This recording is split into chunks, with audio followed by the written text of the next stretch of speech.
Hey, everybody, Tom Siga from Duluth Pack, and this is the Duluth Pack podcast, Leader of the Pack. Our special guest today is Kelly Stumpe, and it's the car mom. And it's pretty cool, you guys. You got to listen in this. I'm going to give you a little bit of a background on Kelly. Kelly is the car mom, which she started in June of 2020. Kelly's been around the automotive industry her whole life. Her family owns a group of dealerships in the St. Louis, Missouri area. And she began her career in the industry in 2016 as a client advisor at BMW of West St. Louis. Woo, BMW, all right. Fell in love with sales. Who can't fall in love with sales? Come on. And really found her calling. She had her first child in 2019 and realized that the only job harder than working 65 hours a week at an automotive sales is being a stay-at-home mom. God bless you. The toughest job there is, and your payment for being a stay-home mom comes years later when you've raised good kids. So, Kelly, welcome to the podcast. Thank you so much for having me. I am so excited to be here. Oh, gosh, we're excited to have you and learn a whole bunch about your business. And the best way to learn about you, Kelly, is let's go back to the very beginning. Tell us just about you. Where did you grow up? Obviously, I guess in the St. Louis area, but where'd you go to school? What'd you major in? And take us all forward from that good stuff. Sure. So I born and raised in St. Louis, and I went to an all-girls Catholic high school. And then I'm the oldest of 5 children. So we had a lot of fun. My parents had 5 kids in 8 years. We're all very close. Me and my sister closest to me are about 16 months apart. And she's actually one of my business partners. So that's been a joy. Growing up in the car business, you know, people would always say like, oh, you were probably such a natural, like you grew up in it.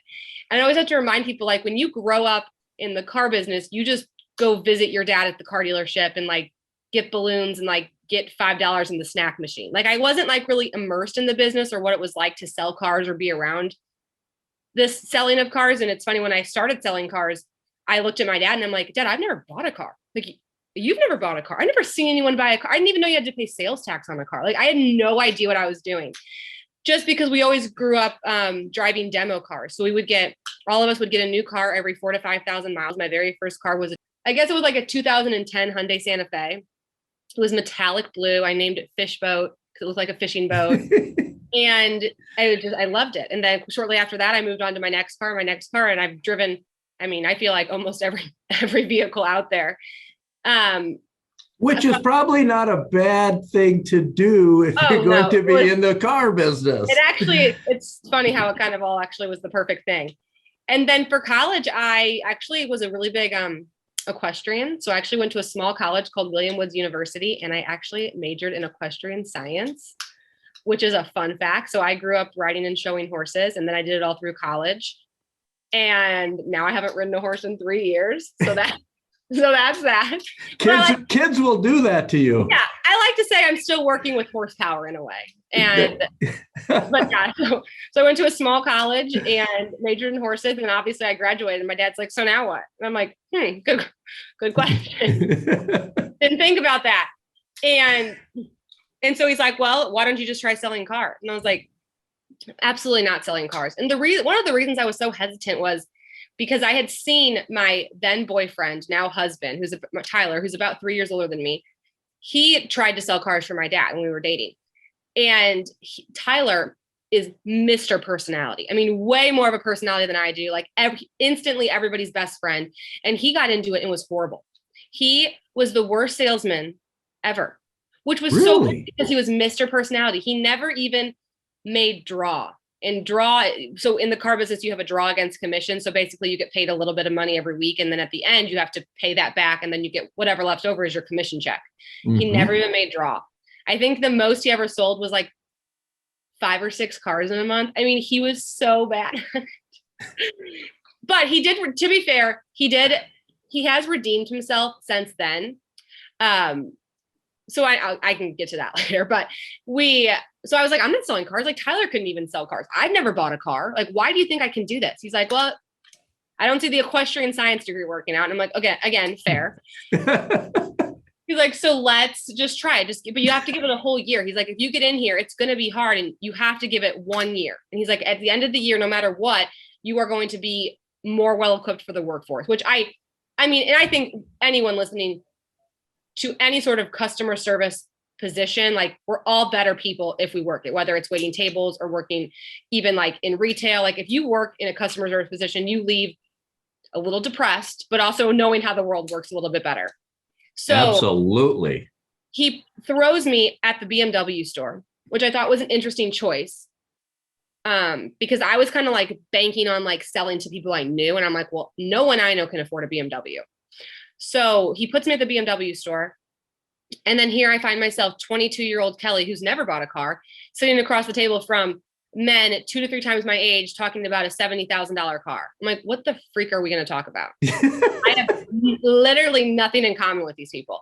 And I honestly feel like one of the reasons I can relate to women struggling with the car buying process is because the same grievances they have is the same grievances I had when it came to selling cars. I mean, I multiple times throughout my career would get disrespected or not taken seriously because I was young and because I was a woman. I had one customer look me up and down one day and tell me, it was my like first month there. And he looks at me, he goes, you are never going to be successful if you're going to be dressed like that. And I was like, had a cute little like pink dress. I mean, cute little pink dress on, like had my hair all curled.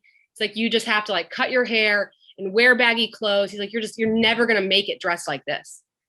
And so I mean, I dealt with things like that all the time. It was horrible, but I persevered. And one of the things I really did was I just was like, okay, I've got to learn the product because I can't, I don't want to, if I lose a deal because they don't like me, whatever, but I'm not going to lose a deal because I don't know what I'm talking about.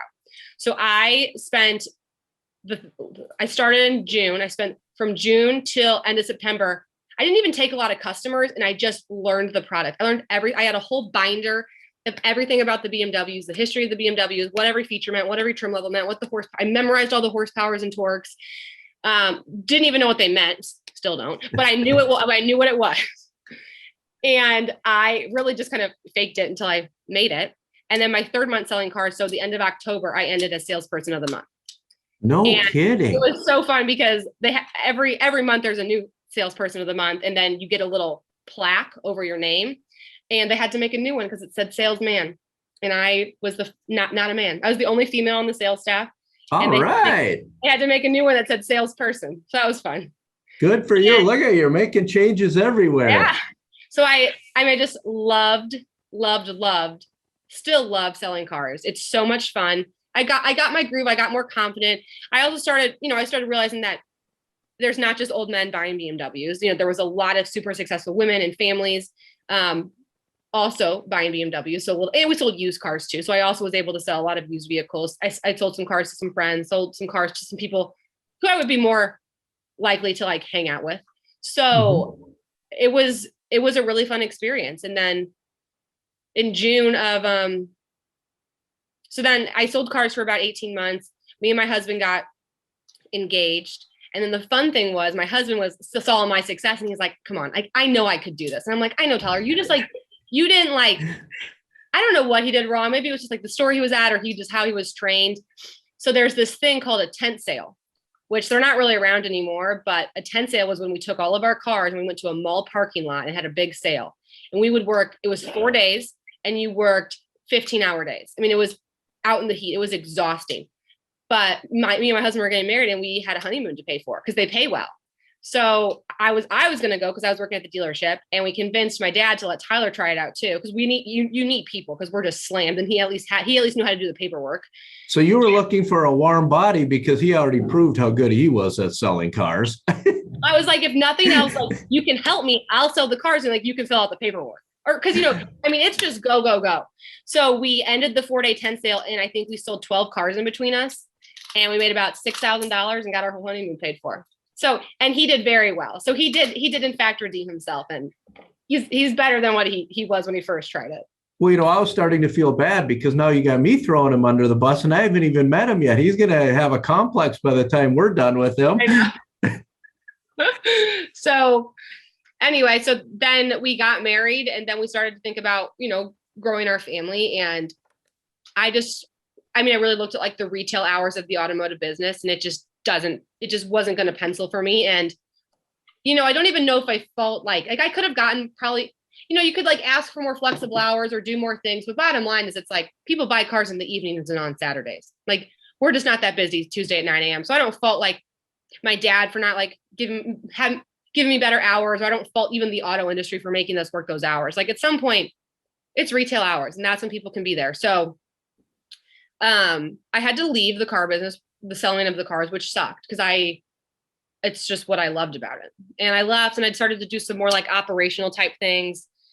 Nothing really like that I felt like highlighting my skill set or like making me excited to go to work. I did like some direct mail pieces. I did some internet stuff. I did some social media stuff, but I just ultimately like wasn't that super happy. Then when the pandemic happened, when it started, I was about 14 weeks pregnant with my daughter, and I had a son at home. So we were like about to be in that 2 under 2 world. Dealerships, I know everyone like obviously went through so much when the pandemic started, but what was interesting about dealerships is we were deemed an essential business. So we never closed. People need to be able to have a reliable car. People need to be able to get their car serviced. And at some point, supplies were in such short demand, and everything from masks to disinfectants to hand sanitizer. Obviously, they prioritized the hospitals and other places. So I found myself honestly not feeling comfortable going to work just because we didn't have the supplies. We had to be opened. So I furloughed myself for about 4 months, and I stayed home with my son, which was, and I'm sure so many mothers and fathers can relate to this, like staying at home with a toddler when the library is closed, the mall's closed, you can't even go to parks. Like you can't, it was it was a dark 4 months. And I was pregnant. I felt horrible. I have a rambunctious toddler and I have no idea what to do with him. So we did that for 4 months, and then things kind of started to open back up in St. Louis. I felt a little bit more comfortable. We had better access to some PPE. So I decided to go back to work, and I came back to work and I kind of looked around and I'm like, okay, so like no one missed me. Like the world kept spinning. What I was doing like wasn't that important. And I think probably a lot of people feel that way when they take a leave of absence from work, especially moms maybe go on a maternity leave. Like I just came back and I was like, okay, so did anyone notice I was gone? And that kind of got me sad. And then I also, here I am 6 months pregnant, just pricing out the quote for how much it costs to put 2 kids in daycare, and realizing I don't really like what I'm doing here. I wasn't getting paid very well or very much. I was only working part-time, and now I'm about to do it to send, then I just basically crunched the numbers and I'm like, okay, so I'm literally going to be working to send my kids to daycare. And I kind of thought the stay-at-home life was going to be for me because that's what my mom always did. So I always thought that's what I would do. And even though I really didn't enjoy it when I did it for those 4 months, I was like, well, I'm sure I'll get used to it. Like, this is just like, this makes sense. Like, this is what we have to do. But I couldn't help feeling like my talents and what I loved to do were like about to go out the window. Like, it was just I was a little sad. I was like, gosh, like, I just can't believe I was always such an achiever in my career. Like, I loved when I was selling cars. I just like want to get back to that. So I was chatting with my husband one evening, and he looked at me and he's like, look, Kelly, why don't you just like focus on the moms? He's like, I'm sure your dad will like let you sell by appointment to other moms. He's like, just try to help them, like just become like the mom salesperson in St. Louis. And I'm like, oh, that's kind of a good idea, actually, right? Like I could like advertise myself as, hey, I'll bring the car to the park and you can look at it while our kids play on the playground, or let me meet you at a Starbucks and I'll just like make it easier on moms. But as soon as he said that and kind of gave me that idea and I started running with it, I was like, well, is anyone talking about cars for moms? Like, is anyone reviewing vehicles with mothers and families in mind? I mean, I'm sitting here, all my friends are becoming moms. All my friends are getting new vehicles. Like, women buy 51% of the cars on the road. Like, we're all buying them. And no one's reviewing cars for us. So here I am, like, scouring the internet. I'm like, best family car, tours with car seats in them. And there's nothing. I was like, well, I'm a mom. I have access to 500 plus vehicles. Like, what if I just started throwing my car seat in there and like doing these mini tours and trying to sell to moms in St. Louis? Well, as soon as I started posting on Instagram, it just completely blew up. And I, checked my analytics after I had just like been posting consistently. And then I realized that less than 1% of my followers are even in St. Louis. It's like, okay, so this is going to be a lot bigger than selling cars out of my family's car dealership. Question for you, Kelly. So you're working in a family business. Now you're going to start your own business, but it's a business that's going to support women to buy cars. And your goal was to sell them through your family business. How did that conversation go with your dad? Because family business is not the easiest in the world. It's a good question. I think at first it was the only way to make money is to sell cars. And that's how I thought I was going to turn this into a job one day. I'm like, oh, I can just sell cars. Once we've monetized the car mom in so many other ways, like me selling cars it's honestly not the best use of my time because I have so many other income streams that require more of my attention. He could care less. He's so happy that I have found this. And I've still sent, don't get me wrong, I've sent plenty of business. When I officially quit the dealership, I was sending anywhere from like 7 to 10 deals a week to the dealership. So it's still, he's done well. But it's eventually he's like, there's these people in Dallas who are following me. And he's like, well, we can ship him a car. But I'm like, and we I tried to go down that avenue, but then everything with the chip shortage happened and we weren't shipping cars. So we tried to sell to our local customers like most dealerships did. So it wasn't really, it kind of just naturally outgrew itself. And it was never awkward. It was like, hey, I've got all these followers in Dallas or Austin or New York or California. Like I can't sell them a Kia Telluride. So we've just got to kind of focus on other ways. But to back up, your initial thought when you had the conversation with your husband was, hey, we'll focus on women. And then what I'll do is I'll send them to dad's dealerships and they'll buy some cars and I'm going to help them do that. But very quickly you noticed, hey, this is blowing up and people in Dallas or LA or New York City really don't care about buying a car in St. Louis. They just want to find, especially women, learn more about buying a car where they are. Yeah. And also it takes a very long time to sell someone a car. So we start looking at the business and I had so many followers to serve who wanted different things. And for me to you got to remember, I'm working at the dealership still. So when I decided to go back to maternity when I decided to start the car mom, I said, okay, I'm going to go back to the dealership 3 days and I'm going to take 1 day and that's just the car moms because I still had responsibilities with the dealership. So then I made the difficult decision to go from working 3 days a week to 4 days a week. And one of those days is when I filmed my tours and created all my content for the week. And then eventually I was like, I have to keep creating content because that's what's going to be my thing and make me hopefully more money than I was making at the dealership. Okay. And so you call it the car mom.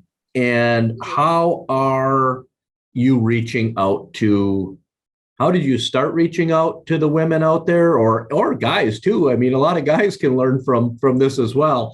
How did you start reaching out in the beginning? And then where have you expanded to the reach of the car mom?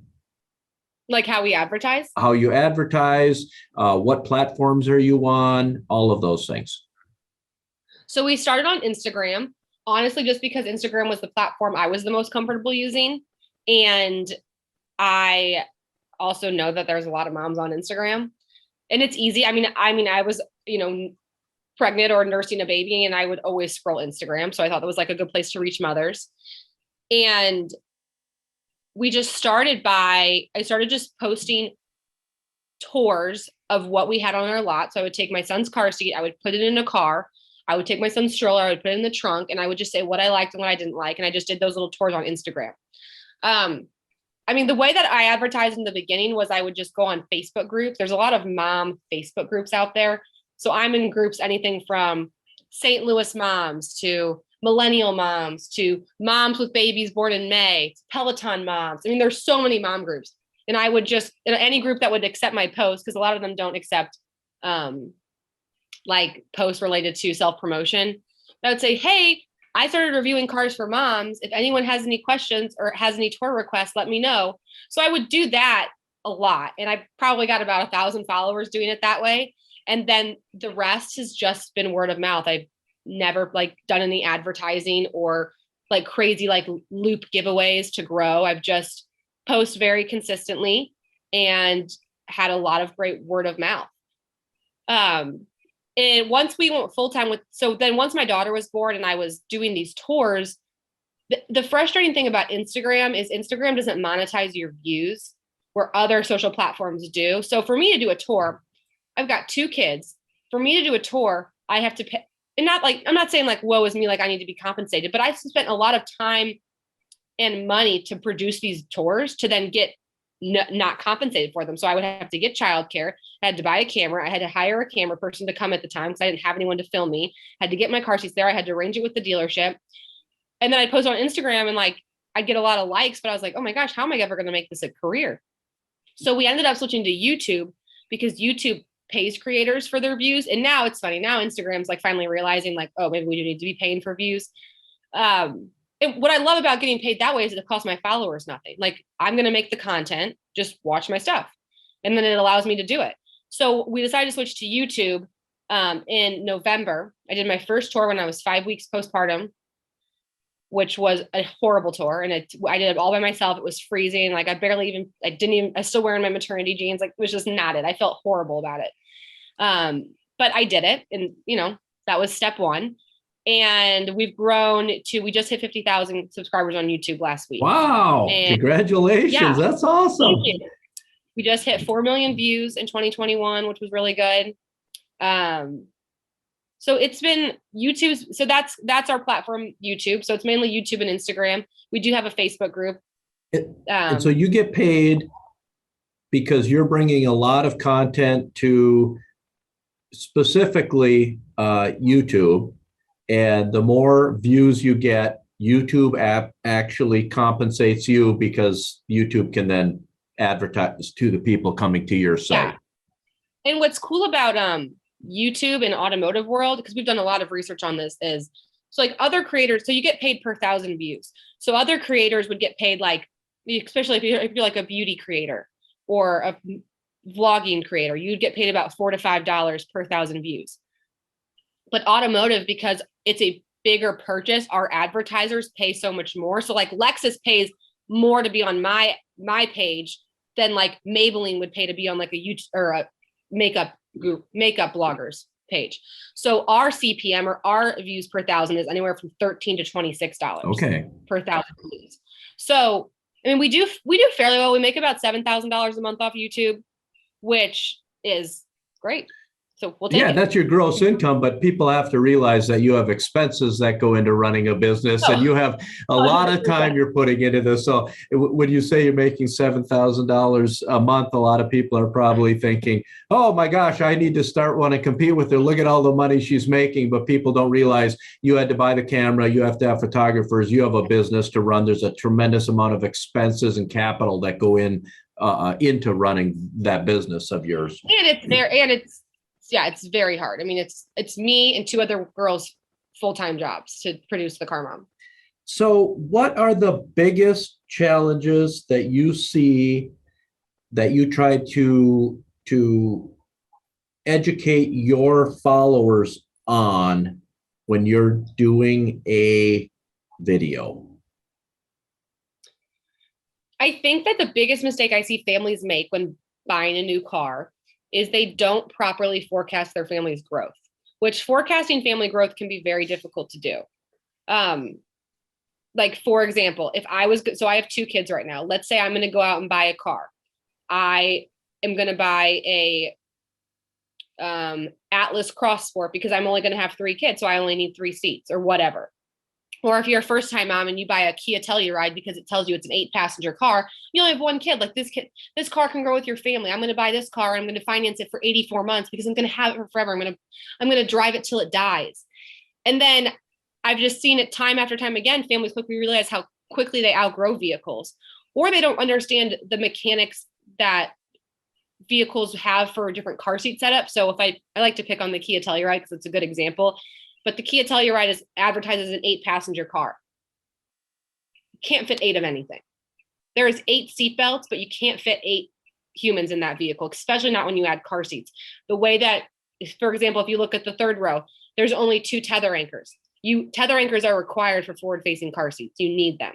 There's two tether anchors. They're positioned in the middle seat and the driver's seat. So they're right next to each other. Car seats are too bulky to be positioned right next to each other like that. So you can't even fit 4 car seats in that vehicle. And yet it's an 8-passenger car. You can't even access the third row if you have a car seat in the second row. So how are those children even going to get back there?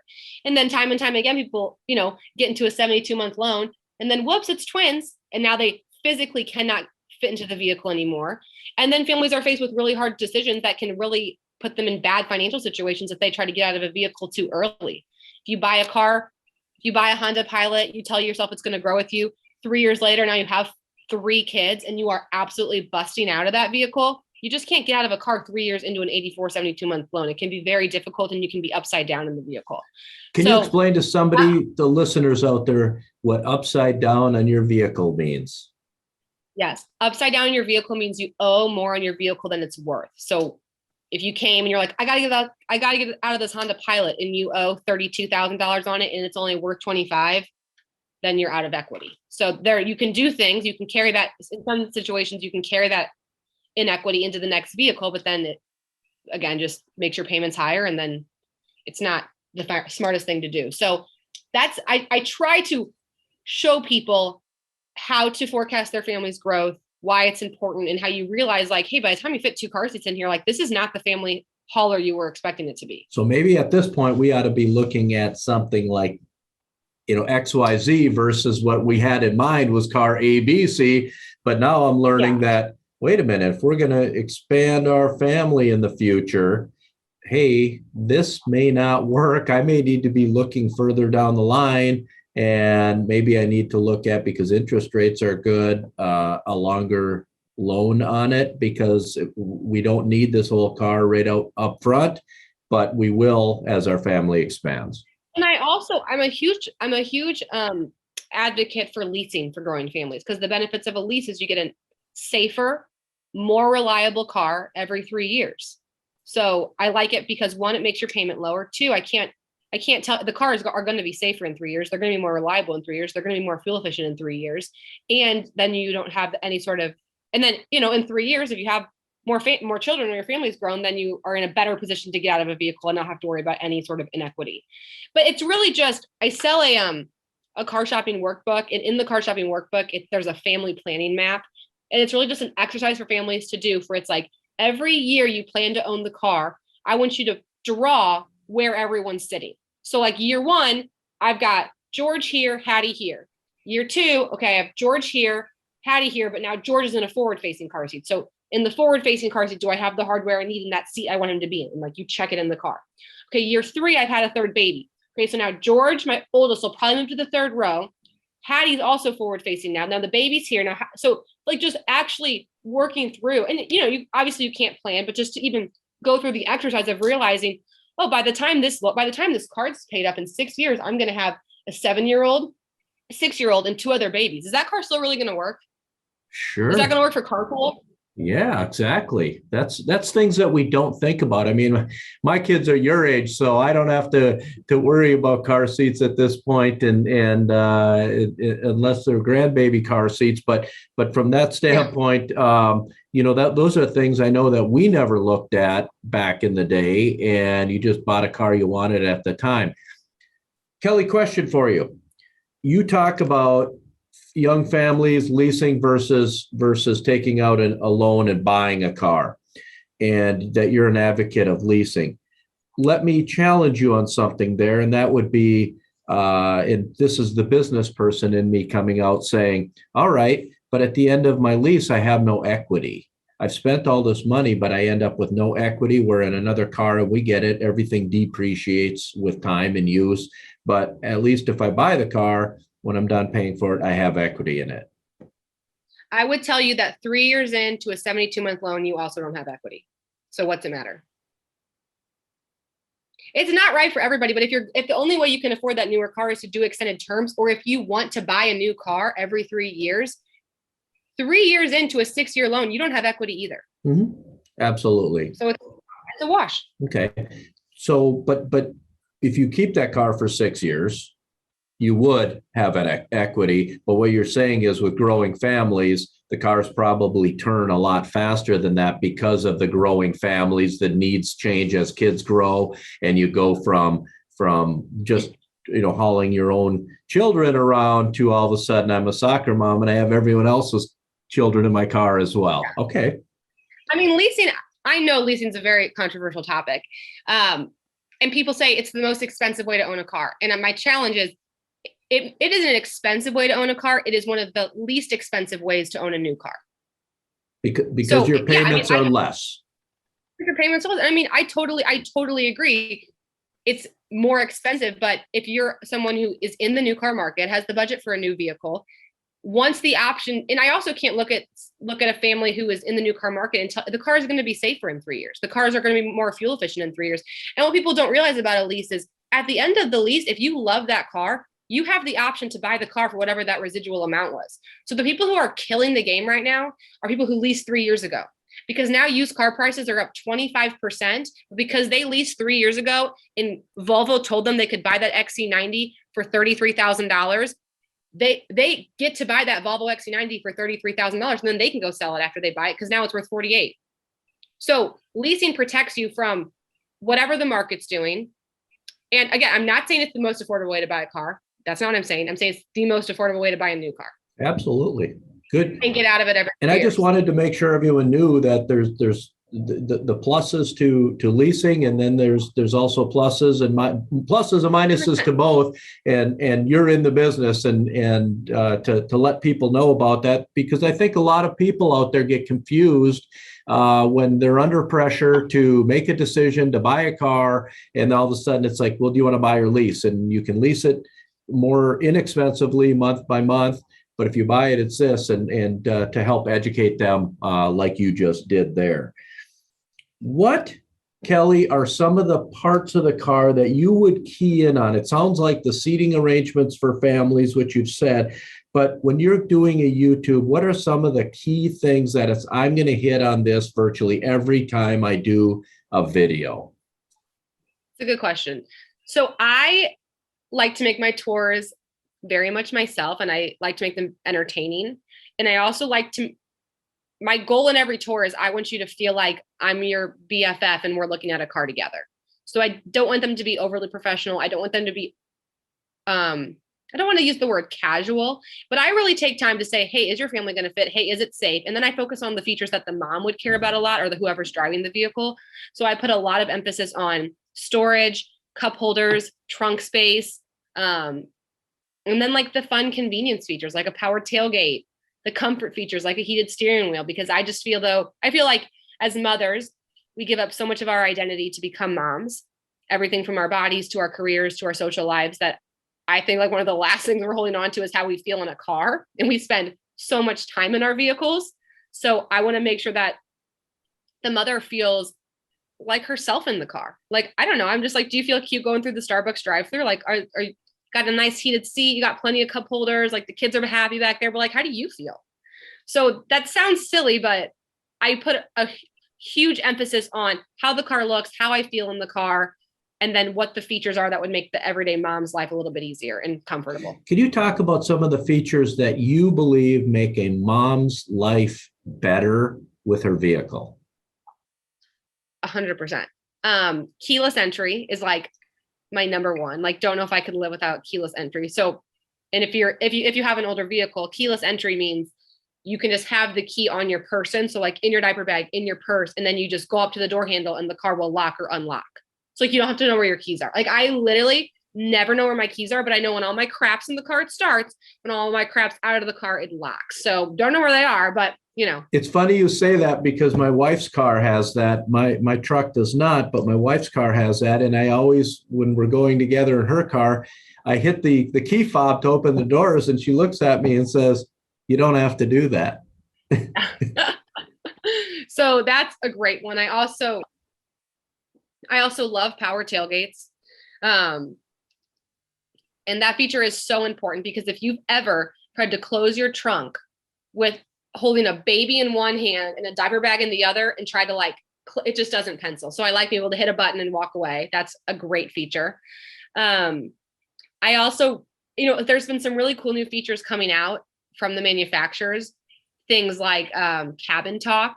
So you can hit this button in your infotainment system and it picks up your voice and it plays it over the speakers in the second and the third row, which I like because then you don't have to like be turning around and asking your kids, hey, where do you want to go to lunch? You can just hit it and keep your eyes on the road and say, hey, where do you guys want to go to lunch? And what's cool about the feature is if they have their headphones in for the rear entertainment system, it'll go through the headphones. So I've been really into that feature lately. No kidding. You know, in my day, and I'm an old codger here, is I remember being in the station wagon and had the third seat facing backwards. And my dad would tell us to knock it off back there if we were acting up. And for some reason, my dad didn't need to turn around, but he had the longest arms of any human because he could crack you in the back of the head without even turning around from the front seat. This was a station wagon. And it's funny because you talk to people and it's like, yeah, my dad had long arms like that too. So I think that's a fun feature. And I really like Apple CarPlay or Android Auto. Basically, meaning you plug your phone in it instead of like having to use Kia or Hyundai's or Nissan's infotainment system. It shows your phone, which I think, and not only I think is it more convenient, I also think it's a good safety feature because you're very familiar with how to use your phone. So I like anything I like things that are not distracting and that just make sense and just make your life easier. So if it's your phone up there, you can use your phone map, you can do your podcast, your Spotify, all from right there. Instead of fumbling around in the infotainment system, I call that a win. So those are some of my favorites. How about safety features? What are some of your favorite safety features in cars that maybe used cars out there for somebody who can't afford a brand new car right now? And then some of the great features in new cars that are safety features that is a huge benefit, obviously, to families. And what do you see out there, Kelly? I'm really, I think that crash ratings are one thing and that you should pay attention to them, but I'm also equally invested and excited about the crash prevention technology out there. I mean, obviously, if we can avoid the accident, that's even better than having a car that performs well in an accident. So some of my favorite crash prevention features are obviously things like a backup camera, which backup cameras are now standard in cars, 2017 and newer, which is good. And I found that the manufacturers are actually doing a really good job. Like back in 2016, 2017, you had to get the highest trim level to get the safety features. And that really upset me because there's life-saving technology on them and they're putting a $10,000 price wall in front of it. Now I'm seeing that almost every manufacturer offers most safety features on their base model. So anything from the blind spot to the rear braking, to the frontal collision warning, to the lane keep assist, to a backup camera, to automated cruise control. Most of those manufacturers have those in the lower trim levels now. And then on the higher trim levels, you get more of like the convenience and comfort features, and they're prioritizing the safety features being on the lower trim. So and that's not how it was a few years ago. So I'm really excited to see that. Kelly, on an entry-level car for a family that's on a tight budget, and I know you're not here to represent manufacturers, but can you give us some ideas of an entry-level vehicle for a family of four, what they could get into that is affordable and yet has the main safety features and the main creature features? What would you recommend people look at? Unfortunately, I still think it would really depend on like the space that family would need and the size of the car seats. Because I mean, every car can fit 4 people in it. I mean, truly, every car can fit 2 car seats. So there's some great sedan options out there. But then if you need an SUV or you need a large SUV, if you need a minivan, there's also those features. I mean, I know people always want me to give a car recommendation. I don't really do it very often, only because it's like asking me, what's the best house for a family of 4? I'm like, I don't know. Do you want your laundry room upstairs or downstairs? Do you want a fenced yard or is that not that important?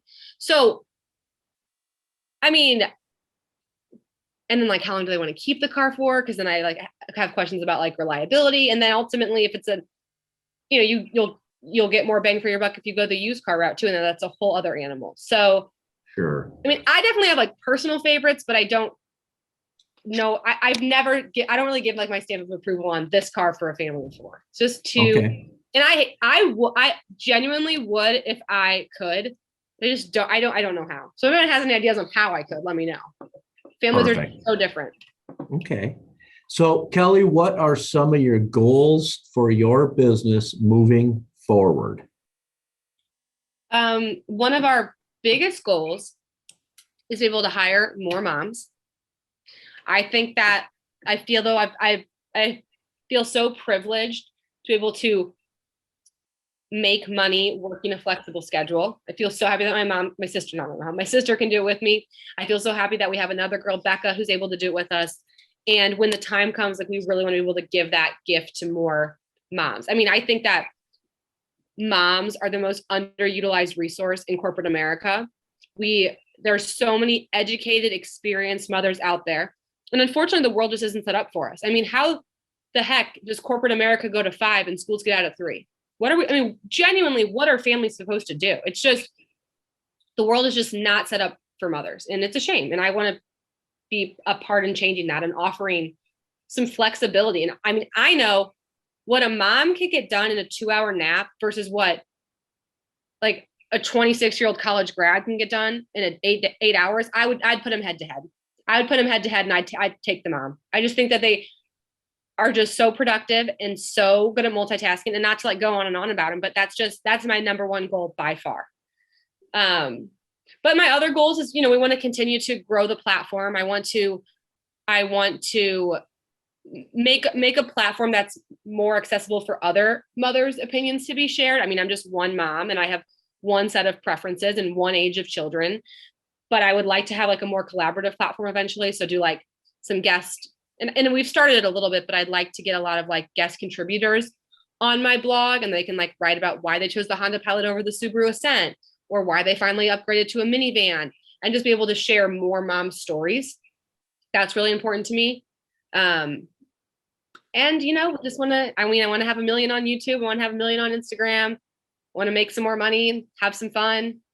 Well, you're well on your way. I'll tell you that much. I mean, that's a new business. You haven't been in business that long, and you have one heck of a lot of followers. So that's awesome. How about selling merchandise? Do you plan on doing that in the future? So we actually have merchandise. So merchandise is actually our biggest income stream, which is super fun. It's also a lot of work. So we sell a couple of products. Our biggest product right now is magnets for your car. So I sell these magnets that are in the shape of a child's hand, and they're designed to put on the side of your car. So let's say I get my son out first, he's 2.5. Then I go over to my daughter, she's 1. Well, now I have to unbuckle my daughter and try to wrangle my 2.5-year-old. So these hand magnets are designed for you to put on the side of your car and to tell your child, okay, George, put your hand on the magnet so he doesn't run into the parking lot. It's honestly super effective. So we sell those. I sold like some silly Christmas lights, and they're not silly, but I sold Christmas light magnets for the side of your car. We just dropped our first sweatshirt launch. I just finalized a formula on a car cleaner, an organic car cleaner, which is really exciting for interior spray. So do children make cars dirty? Yeah, a little bit. If you could have all just seen Kelly's face when I asked that, it was like, really? Did you just ask me that question? That was a good poker face. I thought you were serious. Yeah. So, I mean, yeah, the merch business is super exciting. I've got some other like fun ideas for car accessories. I might try to go down that avenue one day, but really I just we have a Car Mom Preferred Dealership program. So I'd like to get Car Mom Preferred dealerships in every state. We've got about 8 states right now, basically like dealerships who are in line with my mission statement and who want to serve women and mothers the way that they deserved to be served. And where can mothers find that? They can find it on my website under Find a Dealership. And then it's filtered by state. And then once you go to your state, it'll take you to all the different makes, all the different manufacturers, and then you click the manufacturer. So like if you're interested in a Hyundai in Missouri, you'll see Central Hyundai there. Okay. Give us all, we'll come back to this and do it again, but give us all of your social handles, emails, where they can find you on everything. And then we're going to talk about that again. Sure. Write this down, folks. Yeah. At the Car Mom. You can find me anywhere. And then my website is the Car Mom Official, because someone has the Car Mom and won't sell it to me, which is super fun for me. So I'm the Car Mom Official. Welcome to business is the best thing to say there. So follow Kelly there.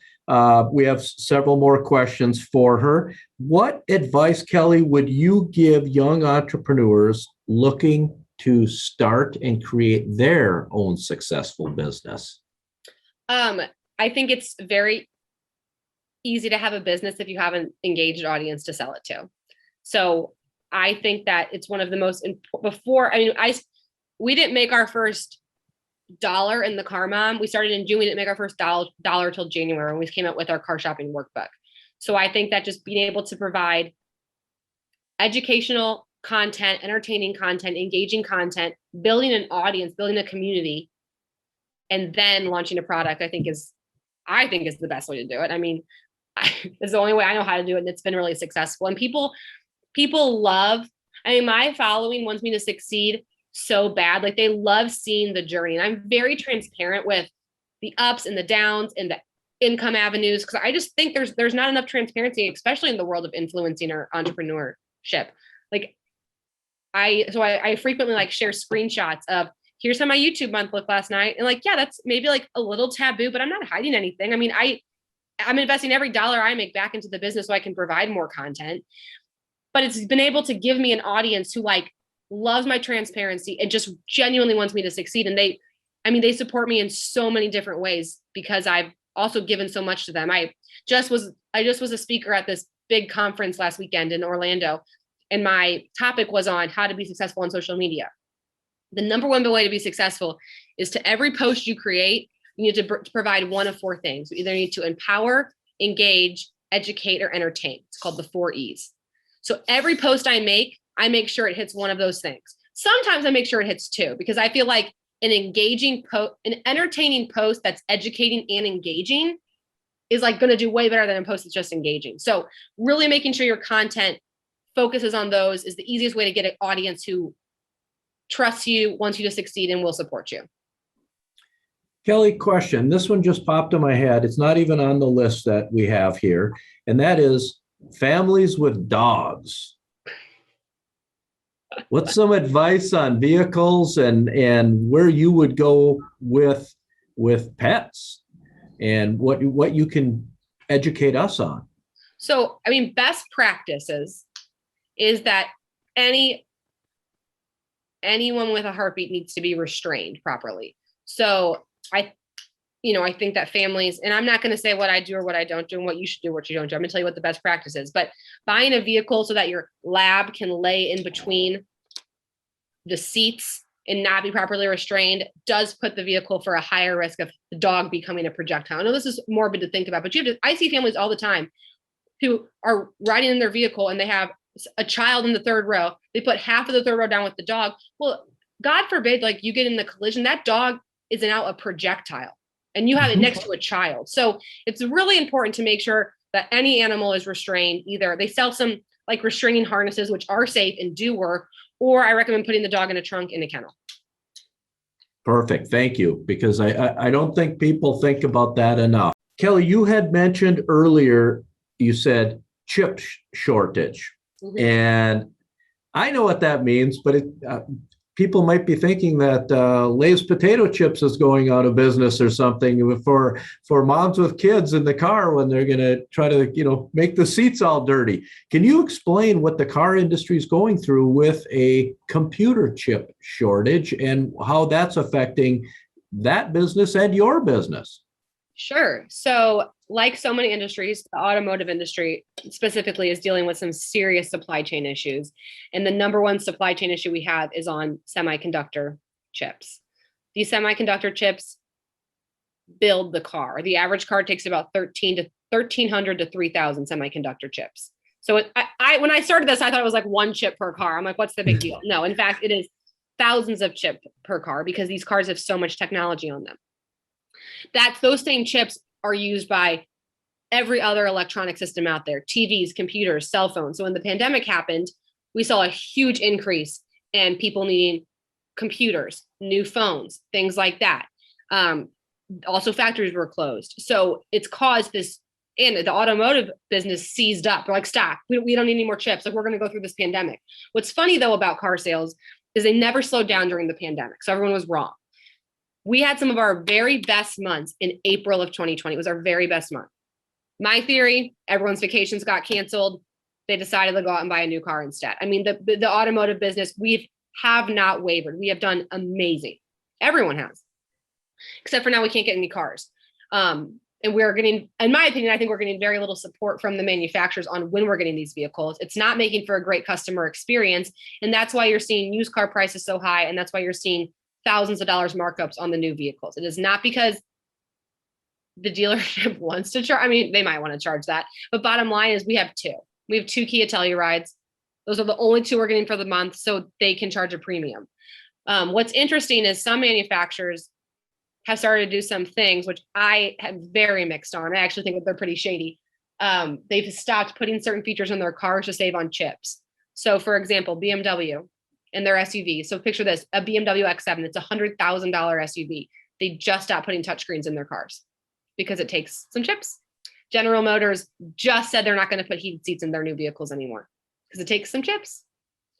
Hey, people need to realize we live in northern Minnesota. We only use ththose heated seats about 8 months of the year. I mean, it is Toyota stopped giving 2 keys. So now you only get 1 key if you buy a new Toyota. So it's not fun. It's not crazy. And that is crazy. We're going to be dealing with it through all of 2022. So buckle up. Do you believe that they will come back to that? Because people are going to want their heated seats, their second key, the touchscreens. I think they definitely will. And then, I always question, so then what's that going to mean for a 2022 BMW without a touchscreen? Is that the car you want? Or, look at, if you just Google images, there's parking lots of Kentucky with half-built F-150s. Well, I don't want one of those cars. I've been in a parking lot for 6 months. I'm buying a 6-month-old car. It's all rusted out. So I think it's just going to be, and because there's been so few 2021s sold, it's just going to be, who knows what's going to happen to what's a 2021 worth in 3 years? There's not going to be any of them. There's going to be very few. So they're not going to have no one knows. Anyone who tells you they know doesn't know and shouldn't be trusted. But what I can tell you is inventory shortages are very real. Car prices are very high right now. And my biggest advice to anyone car shopping is you just have to start the process early. There's deals to be found and there's cars to be found, but gone are the days of you showing up on a Saturday morning and driving out on the Saturday afternoon. So if you are in the new or used car market, I recommend starting the process 6 months out. So start the test driving. Once you narrow down what you want, start calling the dealership, start building relationships with the dealerships and saying, hey, here's what I'm looking for. I really want a Toyota Highlander XLE. They're like, okay, we're going to have one coming in. You got to put a $500 deposit on it. It's going to be 3 months. Perfect. Like that's what you should expect. And I think that one of the biggest benefits I just try to bring to my audience sometimes is just setting expectations for you. I'm not saying I don't love it. I wish it was different. It's not. Here's exactly what you can expect. Perfect. We're going to switch gears here a little bit. We're going to go a little bit personal on you now, Kelly. Oh no. Oh yes. No, this is real easy and real fun. We call this our packed questions segment. Little twist on Duluth Pack there. What is your favorite vehicle? Oh my gosh. Mom vehicle. So I need more information. A vehicle that I would actually go buy or like a dream car? Dream car. I just really see like an Escalade or G-Wagon for myself. I just feel like I should like do that one day. Preferably both, like an Escalade to take the kids and then like a G-Wagon for me to have fun in. I have a friend who bought one of those G550 G-Wagons. They were crazy expensive and there was only so many made. And when I drove with them, it was the weirdest experience because everyone just stared at you. Yeah, I'm kind of into that. And he literally bought that car and like 2 months later could have sold it for 50% more than he bought it for. People just wanted them. It was a pretty fancy car too. Crazy. What's the best piece of life advice you've ever received?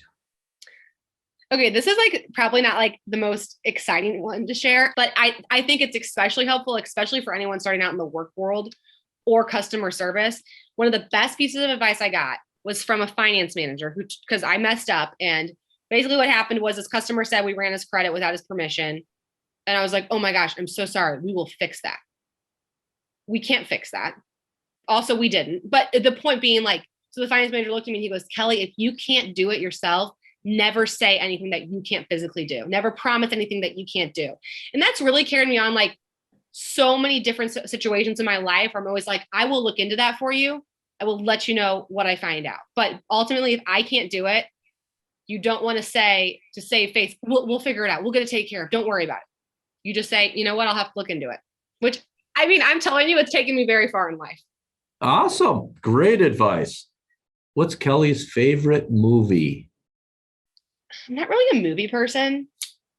Funny enough, I like TV shows better. I just don't really have the attention span for like a whole movie.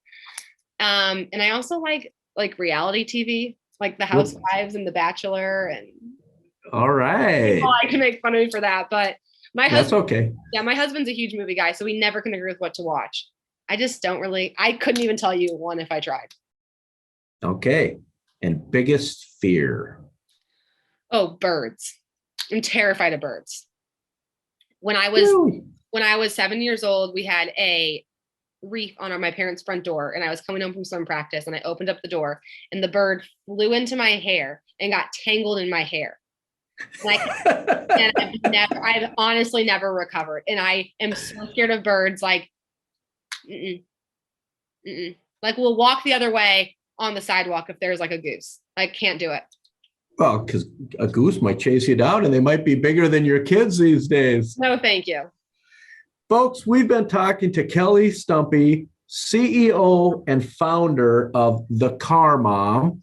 Kelly, give us all of your social handles and website once again so people can go there. You have such a great service that just educates specifically moms on how to buy a car, what to buy, and you give a tremendous amount of great advice. Give us all those handles. Yeah, so you can find me. Instagram is our main platform. So if you're looking for like behind the scenes, everyday working mom life, go to my Instagram at The Car Mom.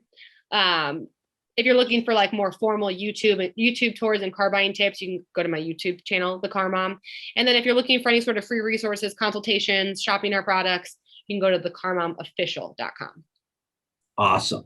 Kelly, thank you so much for taking the time. You've been really knowledgeable on your market and what you do. And, we all buy cars, we all have families, and what a great service you provide to people to help them streamline where there's been a big hole out there in a big industry. So thank you so much. Thank you. We appreciate it. Thanks for having me. Oh, it's been great to have you here. And I tell you what, even as an old fart like me, I learned a lot today. This has been really fun and really great. And folks, until next time, unplug from the indoors and recharge in the outdoors, outdoors, outdoors, outdoors, outdoors.